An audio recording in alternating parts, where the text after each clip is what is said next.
हिमालय की तराई में एक सुंदर वन नामक जंगल बसा हुआ था, जहां पर टूनी चिड़िया एक छोटे से घर में अपने 3 छोटे छोटे बच्चों के साथ रहा करती थी। टूनी के पति को उसी जंगल के एक राक्षस बाज ने मार डाला था।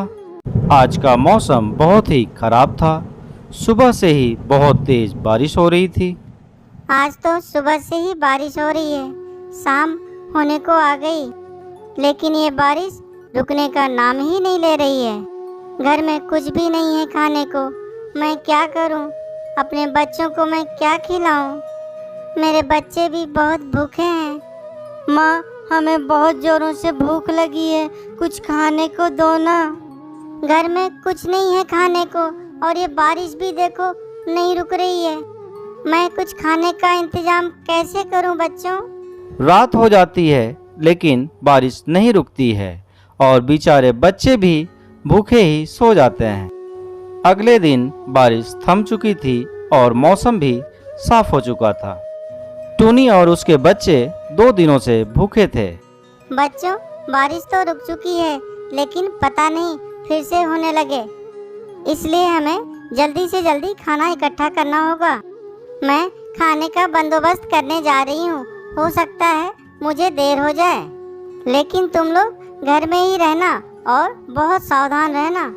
जब तक मैं लौट कर ना आ जाऊँ, दरवाज़ा बिल्कुल नहीं खोलना, चाहे कोई भी आए। ठीक है माँ, हम दरवाज़ा नहीं खोलेंगे, लेकिन आप इतना चिंतित क्यों हो रही हैं? क्योंकि बच्चों, जिस राक्षस बाज ने तुम्हारे पिता को मारा था वो यहीं कहीं आसपास रहता है। उस राक्षस बाज ने तुम्हारे पिता को मुझसे छीन लिया। इसी बात का मुझे डर लगता है, कहीं तुम लोगों को भी मुझसे छीन ना ले। माँ, आप चिंता ना करें, हम दरवाज़ा नहीं खोलेंगे। फिर टूनी खाने की खोज में घर से बाहर निकल जाती है। टूनी के जाने के बाद बच्चे दरवाज़ा बंद करके घर के अंदर बैठ जाते हैं।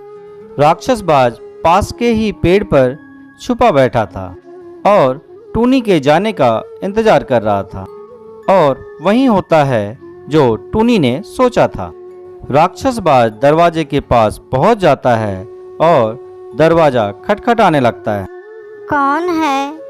और राक्षस बाज अपनी आवाज को पतली करने की कोशिश करते हुए कहा, मैं तुम्हारी माँ हूँ, तुम्हारे लिए खाना लेकर आई हूँ। हमें मूर्ख बनाने की कोशिश मत करो, तुम हमारी माँ नहीं हो सकती। मेरी माँ की आवाज़ तो बहुत ही कोमल और सुरीली है, तुम्हारी जैसी मोटी नहीं। राक्षस बाज निराश होकर पेड़ पर वापस लौट आता है। काफी सोचने के बाद उसने एक चाल चली। उसने काफी सारा चौक खा लिया, जिससे उसकी आवाज सुरीली और मधुर हो गई।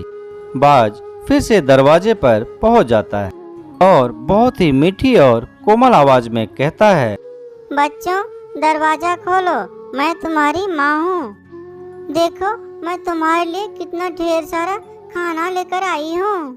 परंतु बच्चे बहुत चतुर थे। वे इतनी जल्दी झांसे में आने वाले नहीं थे। उन्होंने खिड़की से बाहर झांका और बाज के पैर देख लिए। नहीं नहीं, तुम हमारी माँ नहीं हो सकती। तुमने किसी तरह अपनी आवाज़ पतला और सुरीला तो कर लिया, लेकिन तुम्हारे पैर काले हैं।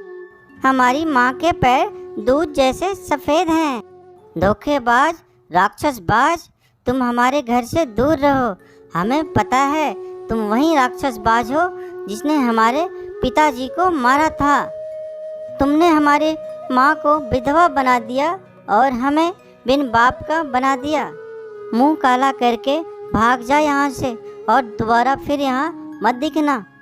राक्षस बाज को फिर से असफल होकर लौटना पड़ा और सोचने लगा, अब क्या किया जाए, कौन सी तरकीब सोची जाए जिससे मैं आसानी से इन बच्चों को खा सकूं।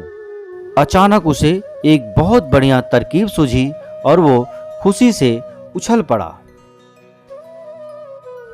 टूनी बहुत से सपने सजाकर ससुराल में आई थी।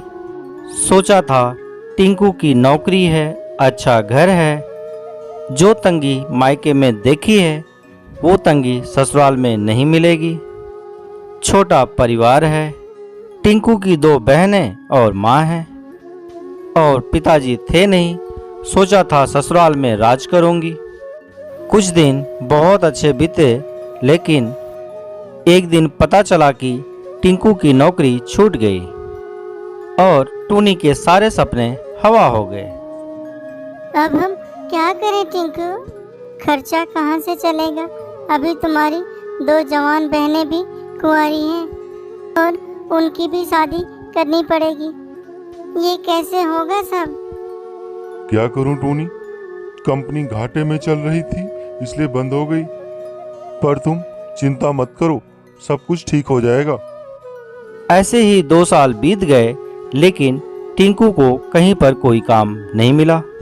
जो जमा पूंजी थी उससे एक बहन की शादी कर दी। कुछ दिनों बाद टूनी को एक प्यारी सी बेटी पैदा हुई। इससे टूनी की चिंता और ज्यादा बढ़ने लगी। टिंकू, अब हमारी बेटी हो गई है। मैं अपनी इच्छाएं मार भी लूं, लेकिन बच्ची की जरूरतें तो हमें पूरी करनी ही पड़ेगी। जानता हूँ, कोशिश कर तो रहा हूँ ना। और 1 साल बाद टूनी ने एक और बेटी को जन्म दिया। फिर टिंकू की माँ बोली, टिंकू, तेरे एक बहन की शादी तो हो गई, लेकिन अभी दूसरी भी है, उसका क्या होगा? माँ, ये घोंसला बेच देते हैं, कुछ दिन किराए पर रह लेंगे। माँ, मैं क्या करूँ, दिन रात कोशिश में लगा रहता हूँ, पर कहीं पर कोई काम मिल ही नहीं रहा। टिंकू, तुम बहनों के लिए मकान बेच रहे हो, पर हमारी भी 2 बेटियां हो गई हैं, उनके लिए तुम क्या बेचोगे? टूनी, मैं पढ़ा लिखा हूँ, तुम अब क्या सोचती हो मैं ठेला लगाऊंगा? ये मुझसे नहीं होगा। फिर टूनी रोने लगी और बोली, तो क्या मैं अपने बच्चों के लिए 10 रुपए के अनाज के लिए भी ऐसे ही तरसती रहूं? दोनों बच्चियां दाने के लिए रोती रहती हैं। क्या पानी से उनका पेट भरती रहूं? जब तक कोई नौकरी नहीं मिलती तब तक कुछ तो कर ही सकते हो, नहीं तो मुझे ही काम करना पड़ेगा। नहीं, हमारे घर की बहू बेटी बाहर काम नहीं करती। टूनी बहुत दुखी रहने लगी। कुछ समय बाद घर बेचकर दूसरी बहन की शादी भी हो गई। अब तो रोज ही टूनी और टिंकू के बीच लड़ाई होने लगी। एक दिन बेरोजगारी से तंग आकर टिंकू ने आत्महत्या कर ली। अब टूनी के सारे सपने टूट गए।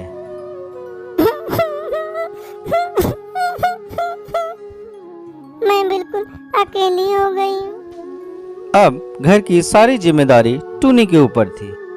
सास, 2 बेटियां और घर का किराया। कुछ आसपास के पंछी गरीब समझकर कुछ पुराने कपड़े और खाना देकर मदद कर दिया करते थे। टूनी अपने सास से बोली, माँ, 2 महीने गुजर गए। घर का जो पैसा बचा था वो सारा खर्च हो गया। अब मुझे ही कोई न कोई काम करना पड़ेगा। जिस गरीबी में हमारे दिन कट रहे हैं, मैं नहीं चाहती कि हमारी बच्चियां भी गरीबी में दिन गुजारें। मगर तुम करेगी क्या बहू? कुछ काम करने के लिए पैसे भी तो चाहिए। ऐसी बात नहीं है माँ, कोई तो हमारी मदद कर ही देगा। टूनी ने सारे रिश्तेदारों से मदद मांगी, बट किसी ने उसकी मदद नहीं की। सब सोचते थे कि ये इतनी गरीब है, कहाँ से वापस चुकाएगी, और मायके से भी किसी तरह की कोई मदद नहीं मिली। टूनी निराश हो गई और दुखी होकर रोने लगी। मैं अपने बच्चों को भूखों नहीं मरने दूंगी, कुछ न कुछ जरूर करूंगी, लेकिन इतने कम पैसों में क्या करूंगी? एक दिन उसे उसी जंगल का गोलू चिड़ा मिला। गोलू चिड़ा टूनी को शादी के पहले उसे बहुत पसंद करता था, लेकिन वो अपने मन की बात टूनी से कह न सका। अरे टूनी, कैसी हो तुम? और यहाँ कैसे? और ये क्या हाल बना रखा है तुमने अपना? गोलू, मैं ठीक हूँ और यहाँ पास में ही मैं किराए पर रहती हूँ। मगर पति तो नौकरी करते थे, फिर किराए पर कैसे? मेरे पति नहीं है, नौकरी छूट गई, घर बिक गया, बहुत ही गरीबी में दिन गुजार रही हूँ। और कोई काम भी नहीं कर पा रही हूँ। मेरे पास सिर्फ 1000 रुपए हैं। इसमें मुझे घर का खर्चा भी चलाना है और किराया भी देना है। मेरी सास बुजुर्ग है और मेरी 2 बेटियां भी हैं और कोई सहारा नहीं है। सबने मेरा साथ छोड़ दिया है। कैसे कर पाऊंगी इतने कम पैसों में कोई काम? तुम चिंता मत करो टोनी, चलो मेरे साथ। गोलू उसे चूड़ियों के थोक रेट वाली दुकान पर लेकर गया। ये मेरी ही दुकान है टोनी। फ्री में देकर तुम्हारे आत्मसम्मान को ठेस नहीं पहुंचाना चाहता, इसलिए ये 1000 रुपए की चूड़ियां मैं दे रहा हूँ। और हाँ, बाजार में इनकी कीमत बहुत ज्यादा है। मैं ये तुम्हें आधे रेट में दे रहा हूँ, लेकिन तुम इन्हें 20 रुपए दर्जन बेचना। ये बहुत सुंदर चूड़ियां हैं। पहले कम बेचना और जैसे ही मुनाफा दिखे 30 रुपए दर्जन बेचना। टूनी बहुत खुश हुई। आखिरकार उसकी परेशानी का हल जो मिल गया था और टूनी चूड़ियां बेचने लगी। चूड़ी ले लो चूड़ी, रंग बिरंगे चूड़ी ले लो चूड़ी, सुहागों वाली चूड़ी ले लो। वो डाल डाल जाकर चूड़ियां बेचने लगी और बीच बीच में आकर अपने बेटियों को भी देख जाया करती थी। और आसपास के पंछी उसे गरीब समझकर उसे मोल भाव भी नहीं करते। सबको उसकी चूड़ियां पसंद आने लगी और उसकी खूब बिक्री होने लगी। चूड़ियाँ तो टूनी के पास ही सुंदर होती हैं। अब चूड़ियाँ उसी से खरीदेंगे। अब तीज त्योहार पर या शादियों में अब टूनी को ही बुलाया जाता था, जिससे उसकी कमाई बहुत अच्छी हो जाती थी। इसी तरह 1 साल गुजर गया और टूनी के अच्छे दिन आने लगे। एक दिन टूनी गोलू से बोली, गोलू, तुम्हारा बहुत बहुत धन्यवाद। तुम्हारी वजह से आज मैं अपनी गृहस्थी चला रही हूँ, नहीं तो भूखे मरने की नौबत आ गई थी। ये तो तुम्हारी मेहनत है टोनी, मैंने कुछ भी नहीं किया। तुम जितना मेहनत करोगी उतना ही अच्छा फल मिलेगा। इसीलिए कहते हैं मेहनत करने वालों की कभी हार नहीं होती।